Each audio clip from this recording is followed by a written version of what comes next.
Hello friends, PPT YouTube channel पर आप सभी का स्वागत है।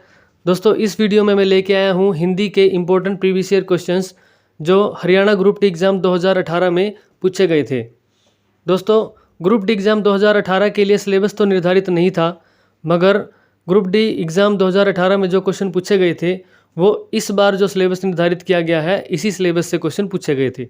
तो दोस्तों, आप अंदाज़ा लगा सकते हो कि इस सिलेबस से हिंदी के लिए ग्रुप डी के एग्ज़ाम में कैसे क्वेश्चन पूछे जा सकते हैं। दोस्तों, चैनल पर नए हो तो चैनल को सब्सक्राइब ज़रूर कर लें, क्योंकि यहाँ पर एमसीक्यू की सीरीज़ लगातार जारी रहेगी। हर टॉपिक, हर सब्जेक्ट को यहाँ पर एमसीक्यू के ज़रिए कवर किया जाएगा और इन एमसीक्यू के ज़रिए आप अपनी तैयारी का अंदाज़ा लगा सकते हो कि आपकी तैयारी कैसे चल रही है और अपनी तैयारी को और बेहतर कर सकते हो। तो चलिए शुरुआत करते हैं पहले क्वेश्चन के साथ। जहाँ उपमेय पर उपमान का आरोपण हो वहाँ कौन सा अलंकार होता है? दोस्तों, जहाँ भी आपको उपमेय और उपमान का जिक्र दिखाई दे तो वहाँ पर या तो उपमा अलंकार होगा या रूपक अलंकार होगा। अब आपको उपमा अलंकार तो ऑप्शन में दिख नहीं रहा, तो इसका राइट आंसर होगा रूपक अलंकार।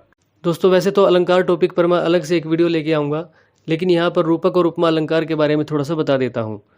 दोस्तों, रूपक और उपमा अलंकार का प्रयोग वहाँ होता है जहाँ उपमेय और उपमान की बात हो, यानी जब एक वस्तु की दूसरे वस्तु से समानता या अभिन्नता दर्शानी हो। इसी आधार पर आप इन दोनों अलंकारों को दूसरे अलंकारों से अलग करना दोस्तों, और इसी आधार पर आप इन दोनों को याद भी रख सकते हो। उपमेय उपमान दोनों में प का यूज होता है, रूपक और उपमा में भी प का यूज होता है बीच में, तो प के साथ इन चारों को आप जोड़ दोगे तो आप इन चारों को एक साथ याद भी रख सकते हो और ये भी याद रह जाएगा कि रूपक और उपमा अलंकार का यूज कहाँ होता है। रूपक अलंकार में उपमेय पर उपमान का आरोपण होता है, जैसा कि आपने क्वेश्चन में देखा था। दोस्तों, इसके एग्जाम्पल देखते हैं। मैया मैं तो चंद्र खिलौना ले हूँ। यहाँ पर चंद्र खिलौना में रूपक अलंकार है, यानी कि चंद्रमा को खिलौने के समान दर्शाया गया है। चरण कमल, यानी कि कमल के समान चरण। अंबर पनघट, यानी पनघट के समान अंबर। देखते हैं उपमा अलंकार में क्या है। एक वस्तु की दूसरे वस्तु से समानता दिखाई जाती है इसमें भी। कर कमल सा कोमल। कर यानी कि कर का मतलब हाथ होता है दोस्तों। यहाँ पर कर जो है वो उपमेय है और कमल है उपमान। उपमेय और उपमान का भी आपको पता होना चाहिए दोस्तों। जिस वस्तु की समानता दर्शानी है वह उपमेय होता है, जिस वस्तु से समानता दर्शानी है वह उपमान होता है। आगे देखिए, कर कमल सा कोमल।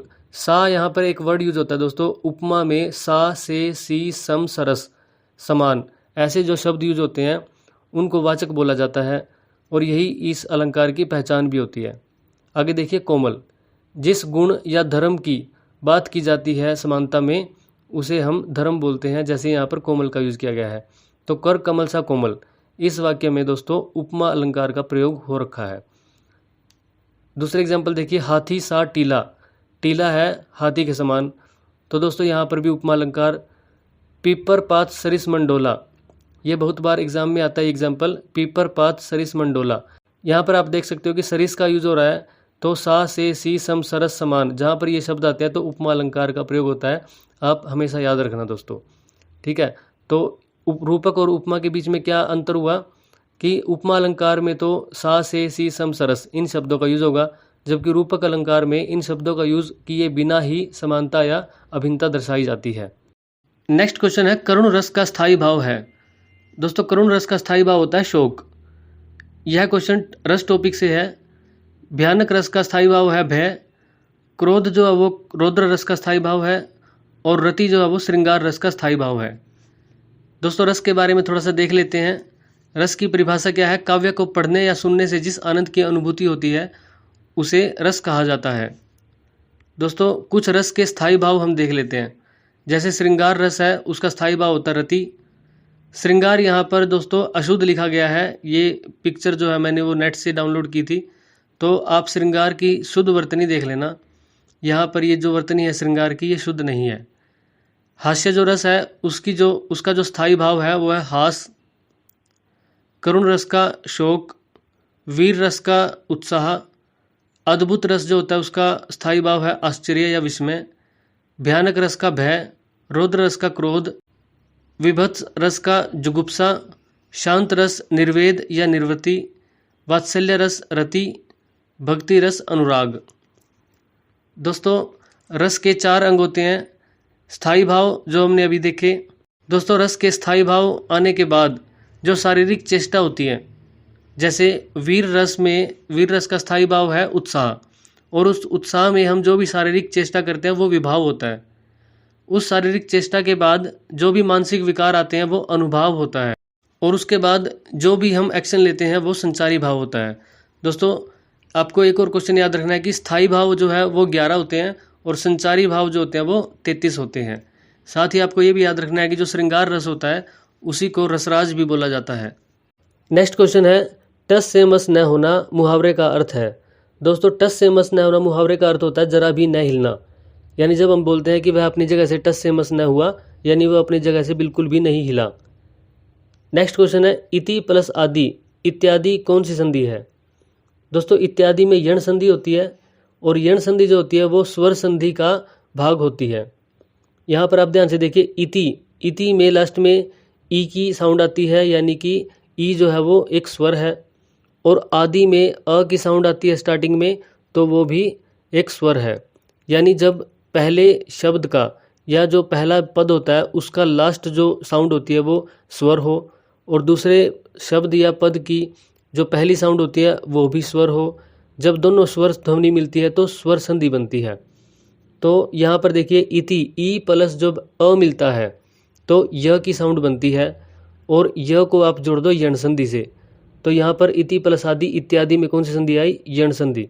दोस्तों, संधि के ऊपर मैं अलग से वीडियो जल्द ही लेके आऊँगा, जिसको एक बार देखने मात्र से ही आपकी संधि के सारे डाउट या संधि का टॉपिक बिल्कुल क्लियर हो जाएगा। नेक्स्ट क्वेश्चन है, मोहन पुस्तक पढ़ता है, इस वाक्य में पढ़ता है पद का परिचय दीजिए। दोस्तों, यह जो क्वेश्चन है वो पद परिचय से है। पद क्या होते हैं, जैसे मोहन पुस्तक पढ़ता है, इस सेंटेंस में मोहन भी एक पद है, पुस्तक भी एक पद है, पढ़ता है भी एक पद है, तो आपसे किसी भी पद का पद परिचय पूछा जा सकता है। तो देखिए, पढ़ता है का पद परिचय क्या होगा, पढ़ता है यानी पढ़ता क्या होता है दोस्तों, एक क्रिया होती है। अब क्रिया के दो भेद होते हैं, अकर्मक क्रिया और सकर्मक क्रिया। आपको अकर्मक क्रिया और सकर्मक क्रिया के बीच का भी अंतर पता होना चाहिए। जब आपको वाक्य में कर्म मिलता है तो सकर्मक क्रिया होती है, जैसे मोहन पुस्तक पढ़ता है, क्या पढ़ता है, पुस्तक पढ़ता है, तो कर्म मिल गया, तो यहाँ पर सकर्मक क्रिया है।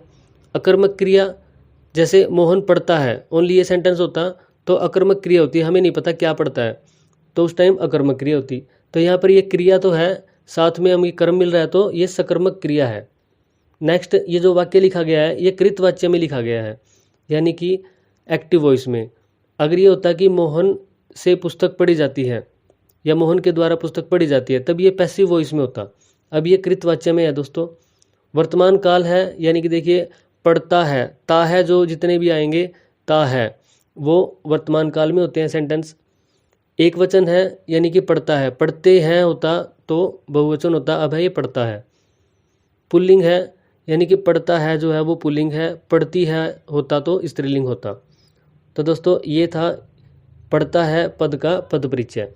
आंसर ए राइट आंसर है। नेक्स्ट क्वेश्चन है, सुमेल कीजिए। दोस्तों, इस क्वेश्चन में देखिए, शब्दों में और अंकों में कुछ संख्या लिखी गई है।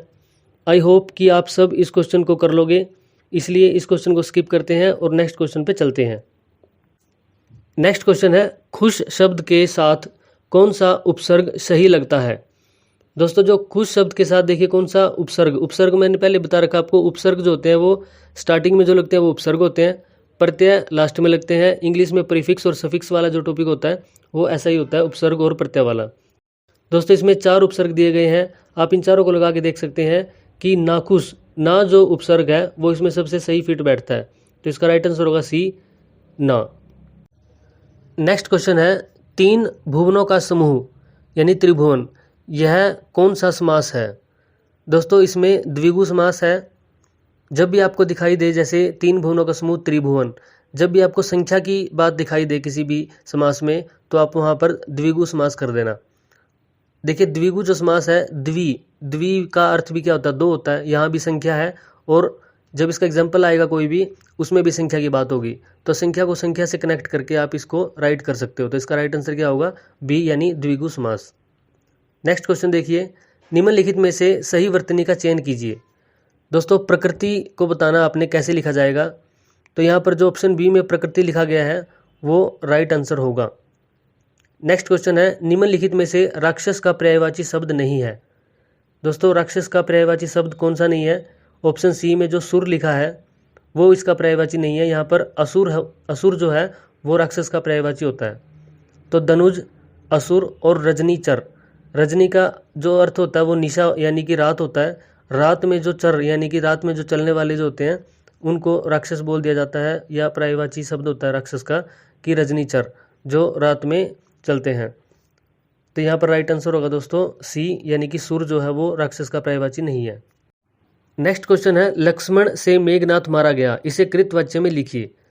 दोस्तों हमने अभी एक सेंटेंस पढ़ा था, मोहन पुस्तक पढ़ता है, वो है कृतवाच्य। अभी जो ये लक्ष्मण से मेघनाथ मारा गया ये कर्मवाच्य है। अब कर्मवाच्य से कृतवाच्य में हमने बदलना है, तो इसका राइट आंसर होगा सी, लक्ष्मण ने मेघनाथ को मारा। दोस्तों वाच्य जो टॉपिक होता है हिंदी में वो इंग्लिश के वॉइस टॉपिक जैसा होता है। इंग्लिश में तो एक्टिव वॉइस और पैसिव वॉइस होते हैं, हिंदी में क्रमवाच्य, कृतवाच्य और भाववाच्य 3 होते हैं। जैसे मोहन पुस्तक पढ़ता है यह है कृतवाच्य, मोहन के द्वारा पुस्तक पढ़ी जाती है यह है क्रमवाच्य, मोहन से पढ़ा नहीं जाता ये होता है भाववाच्य। तो हिंदी में वाक्य के 3 भेद होते हैं, जबकि इंग्लिश में वॉइस के 2 भेद होते हैं, एक्टिव पैसिव, और हिंदी में क्रमवाच्य, कृतवाच्य और भाववाच्य। नेक्स्ट क्वेश्चन है, क्रोध किस रस का स्थायी भाव है? दोस्तों रस का टॉपिक अभी हमने देखा था, उसमें देखा था हमने कि क्रोध जो है वो रौद्र रस का स्थायी भाव होता है। तो ऑप्शन बी जो है वो राइट आंसर होगा यहाँ पे। नेक्स्ट क्वेश्चन देखिए, जगत प्लस नाथ यानी जगन्नाथ कौन सी संधि है?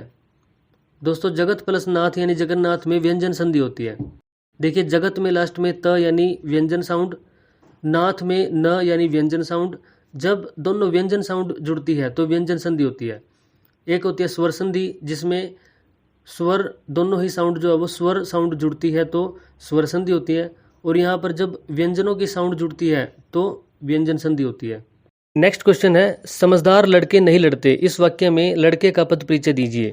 दोस्तों पद परिचय का क्वेश्चन हमने पहले भी देखा था अभी, तो इसमें देखिए लड़के का पद परिचय देना है।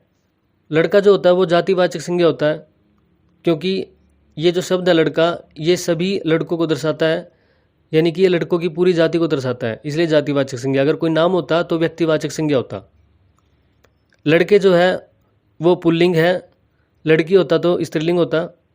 अब लड़के लिखा हुआ है तो ये बहुवचन भी है, अगर लड़का ओनली लड़का लिखा होता तो एक वचन होता। ये कर्ता कारक है दोस्तों, सब्जेक्ट जो होता है ज़्यादातर वो कर्ता कारक ही होता है उसमें। अब देखिए जो लड़ते हैं, ये जो क्रिया है लड़ते, लड़ते क्रिया के लिए कर्ता का काम कौन कर रहा है? लड़के कर रहे हैं, तो इसलिए ये क्रिया का कर्ता भी है। तो इसका राइट आंसर होगा C, answer C is right answer. Next question है, राम ने श्याम को कथा सुनाई, इसे कृतवाच्य में लिखिए। दोस्तों कृतवाच्य और क्रमवाच्य पे हमने 1-2 क्वेश्चन पहले देखे हैं अभी। तो राम ने श्याम को कथा सुनाई, इसे कृतवाच्य में लिखना है। दोस्तों ये जो सेंटेंस है ना ऑलरेडी कृतवाच्य में ही है। अगर इसका आंसर देना है तो क्या आंसर देंगे? बी आंसर देंगे, राम ने श्याम को कथा सुनाई। दोस्तों हमने ये नहीं देखना कि ऑप्शन में अलग आंसर देना है, हमने देखना है कि रूल क्या बनेगा। तो रूल जब कृतवाच्य ही है ऑलरेडी और कृतवाच्य ही पूछा है तो हम वही आंसर देंगे ना सेम, इसलिए राइट आंसर होगा बी। नेक्स्ट क्वेश्चन है, तत्पुरुष समास में ऑप्शन है पहला खंड प्राय प्रधान होता है, दूसरा अथवा अंतिम खंड प्रधान होता है, दोनों खंड प्रधान होते हैं, दोनों खंड प्रधान न होकर समस्त पद किसी संज्ञा का बोधक होते हैं। तो दोस्तों इसका राइट आंसर है बी, दूसरा अथवा अंतिम खंड जो होता है वो प्रधान होता है। दोस्तों ये जो सारी चीज़ें हैं वो समास टॉपिक में जब कराऊंगा तो उसमें क्लियर करवाऊंगा। नेक्स्ट क्वेश्चन देखिए, थाली शब्द का बहुवचन रूप है। तो दोस्तों थाली का बहुवचन जो रूप बनता है वो थालियाँ बनेगा, तो option A is right answer, थालियाँ। इसमें आपको एक चीज़ ध्यान रखनी है कि जब थाली से थालियाँ बनता है तो जो बड़ी ई की मात्रा होती है वो छोटी ई की मात्रा बन जाती है, ये आप ध्यान रखना। ऐसे जितने भी शब्द है जैसे चाबी से चाबियाँ बनता है, ठीक है, थाली से थालियाँ बनता है, तो इसमें बड़ी ई की मात्रा छोटी ई की मात्रा हो जाती है जब चेंज करते हैं एक वचन से बहुवचन में। नेक्स्ट क्वेश्चन है, आसमान से बातें करना मुहावरे का अर्थ है।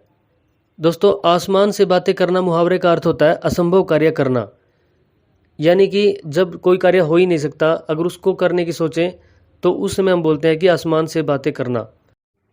नेक्स्ट क्वेश्चन देखिए, सुमेलित कीजिए। दोस्तों ये क्वेश्चन पहले भी आया था, कुछ शब्दों में और अंकों में संख्याएं लिखी हुई है, इनको सुमेलित करना है और आई होप कि आप सब ये कर लोगे, तो इसलिए इसको स्किप करते हैं। चलते हैं नेक्स्ट क्वेश्चन पे। गुण शब्द को कौन सा उपसर्ग सही लगता है? दोस्तों उपसर्ग पूछा है। उपसर्ग आपको पता है, उपसर्ग का भी क्वेश्चन अभी देखा था कि उपसर्ग जो है वो स्टार्टिंग में लगता है। तो यहाँ पर अवगुण यानी जो ऑप्शन डी है वो राइट आंसर है।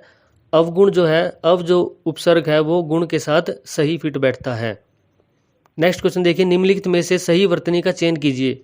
दोस्तों आपको बताना है कि निर्धारित जो शब्द है वो कैसे लिखा जाता है। तो ऑप्शन ए में जो निर्धारित लिखा हुआ है दोस्तों, यह वर्तनी निर्धारित शब्द की शुद्ध वर्तनी होती है।